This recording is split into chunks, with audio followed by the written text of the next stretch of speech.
किसान भाइयों, हमारे अक्सर अधिकतम किसान भाई ऐसे हैं जो धान की फसल में पहले यूरिया डालते समय उसमें जो है जिंक मिला करके डालते हैं, और इसके साथ साथ कुछ किसान साथी ऐसे भी हैं जो कि पहले यूरिया के साथ में जो है सूक्ष्म पोषक तत्व जो ऐसे कि सागरिका या फिर बायोवीटा का प्रयोग करते हैं। हालांकि दोस्तों इसका रिज़ल्ट भी उनको काफ़ी बेहतरीन देखने को मिलता है, फसल ग्रोथ अच्छे से करती है, इसके साथ साथ अधिक टिलरिंग भी होती है। लेकिन यदि दोस्तों इसी समय पर हम जो है थोड़ा सा खर्च और करके एक और ख़ास चीज़ों को मिला करके डाल दें पहले यूरिया के साथ में किसान साथियों, तो हमारी धान की फसल में जो कल्लों की संख्या किसान भाइयों वो दोगुनी हो सकती है। फसल की ग्रोथ जो है हमारी किसान साथियों तेज़ी के साथ हो जाएगी, जड़ों का जो है अच्छे तरीके से विकास होगा, फसल हरी भरी रहेगी और इसके साथ साथ भविष्य में जो है हमें बेहतरीन पैदावार देखने को मिलेगी। तो दोस्तों वह कौन सी खास चीज़ है किसान भाइयों जिसको जो है आपको धान की फसल में पहले यूरिया में मिला करके ज़रूर डाल देना चाहिए? जानने के लिए साथियों इस वीडियो को पूरा ज़रूर देखिएगा। साथ ही किसान साथियों चैनल पर पहली बार आएँ तो चैनल को सब्सक्राइब भी कर सकते हैं। किसान भाइयों, धान की फसल की रोपाई के लगभग 15 से लेकर के 25 दिन के अंदर हम अपने धान की फसल में पहले यूरिया का प्रयोग करते हैं। यह एक सही समय माना जाता है और इस समय पर हमें जो यूरिया की मात्रा लेनी होती किसान साथियों वो लगभग 30 से लेकर के 40 किलोग्राम पौधे की अवस्था के अनुसार प्रति एकड़ लेनी होती है। और इसी में कुछ किसान साथी हमारे ऐसे हैं जो कि जिंक का प्रयोग करते हैं, और जिंक अगर आप डाल रहे हैं तो दोस्तों इसकी मात्रा जो है आपको लगभग 7 से 8 किलोग्राम प्रति एकड़ के हिसाब से लेनी चाहिए। आपको जिंक जो है बहुत ही प्रकार के आते हैं, कई प्रकार के आते हैं, जो तो कन्फ्यूज़न में बिल्कुल भी नहीं रहना है। जो 33% वाली जिंक आती साथियों उसी का प्रयोग आपको जो है करना चाहिए, बेस्ट रहेगा। अब कुछ किसान भाई सागरिका का प्रयोग करते हैं सूक्ष्म पोषक तत्वों की पूर्ति के लिए साथियों, वो सागरिका का किसान साथियों प्रयोग जो है आप लगभग 10 किलोग्राम प्रति एकड़ के हिसाब से प्रयोग करेंगे, पहले यूरिया में मिक्स करके डालेंगे तो बहुत ही अच्छा रिजल्ट मिलेगा। ये पर किसान भाइयों जो हमारी खास चीज़ है जो कि बहुत ही कम खर्च में आपको बहुत ही ज़्यादा फ़ायदा दे सकती साथियों, उसका प्रयोग जो है आपको करना है साथियों। इसे किसी कोई नहीं बताता है, इसका नाम है किसान साथियों फिटकरी। जी हाँ किसान भाइयों, फिटकरी जो है इस समय पर यदि आप अपने धान की फसल में फिटकरी का प्रयोग कर लेते हैं पहले यूरिया के साथ में मिला करके साथियों, तो बहुत ही अच्छे रिज़ल्ट आपको देखने को मिलने वाले हैं।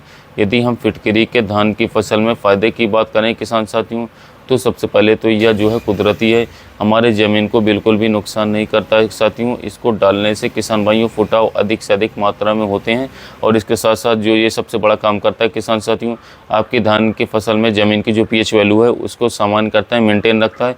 अगर पीएच वैल्यू 7 से अधिक है किसान भाइयों, तो जो भी पोषक तत्व आपने जो है पहले डालें अपने धान की फसल में, चाहे वो डीएपी हो, जिंक हो या फिर सल्फर हो, दोस्तों वह हमारे पौधे को अच्छी तरीके से नहीं मिल पाते हैं, ज़मीन में पड़े रह जाते हैं। लेकिन दोस्तों जब आप जो है फिटकरी का प्रयोग करते हैं किसान भाइयों, तो फिटकरी जो है दोस्तों उन सभी जो पोषक तत्व पड़े हुए हैं उनको जो है दोबारा से किसान भाइयों प्रक्रिया कर चालू कर देता है, जिससे कि जो भी न्यूट्रिएंट्स जो है पहले से पड़े हुए हैं वो दोबारा से हमारे पौधे को जो है मिलने लगते हैं, जिससे कि साथियों हमारा जो धान का पौधा है वो बहुत ही अच्छी तरीके से ग्रोथ करता है, और इसके साथ साथ अच्छे से जड़ों का विकास होता है और ज़्यादा से ज़्यादा फुटाव भी होता है साथियों। साथ ही फिटकरी फफूंदनाशी का भी काम करती है किसान साथियों, दीमक से आपकी फसल को बचाती है। इसके साथ साथ जो रस चूसक कीड़े होते हैं किसान साथियों उनसे भी आपकी फसल की रक्षा करता है। तो फिटकरी दोस्तों एक है, इसके धान की फसल में काम जो है फ़ायदे अनेक हैं। अब सबसे बड़ी बात ये आती है साथियों कि धान की फसल में फिटकरी हम कैसे प्रयोग करें। किसान भाइयों आप जो है लगभग मात्रा इसकी 1 से 1.5 किलोग्राम प्रति एकड़ के हिसाब से लेनी है साथियों। आसानी से किसी भी किराने की दुकान पर मिल जाएगी। इसको जो है उसको बदलाना है और छोटे छोटे टुकड़ों में इसको तोड़ लेना है या फिर पीस लेना है।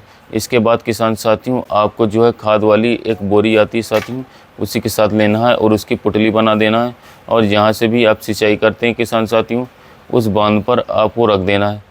आहिस्ता आहिस्ता दोस्तों फिटकरी गल करके किसान भाइयों आपकी जो सभी पौधों के पास चली जाएगी, और इसके साथ साथ जैसे ही पानी सूखेगा पूरा रिजल्ट जो किसान साथियों आपको देखने को मिल जाएगा। 8 से 10 दिन में ही किसान भाइयों आपकी जो फसल है वह हरी भरी हो जाएगी, और अगर उसकी फसल की ग्रोथ कम होगी तो वो भी तेज़ी से होना शुरू हो जाएगी। पीलापन होगा दोस्तों तो वो भी दूर हो जाएगा, और इसके साथ साथ जो भी खाद और न्यूट्रिएंट्स आपके खेत में पहले से पड़े थे वह पुनः सक्रिय होकर के आपके पौधे को मिलने लग जाएंगे। तो दोस्तों जिससे कि आपको भविष्य में जो है एक बढ़िया पैदावार प्राप्त होगी देखने को मिलेगी। तो किसान भाइयों यदि आप पहले यूरिया में इन सभी खादों को मिला करके डालेंगे तो दोस्तों निश्चित ही इस साल आपको सबसे अधिक उपज धान की फसल से मिलने वाली है। अगर आपको हमारा यह वीडियो पसंद आया हो किसान भाइयों, हमारे इस चैनल को ज़रूर से ज़रूर सब्सक्राइब कर दीजिए।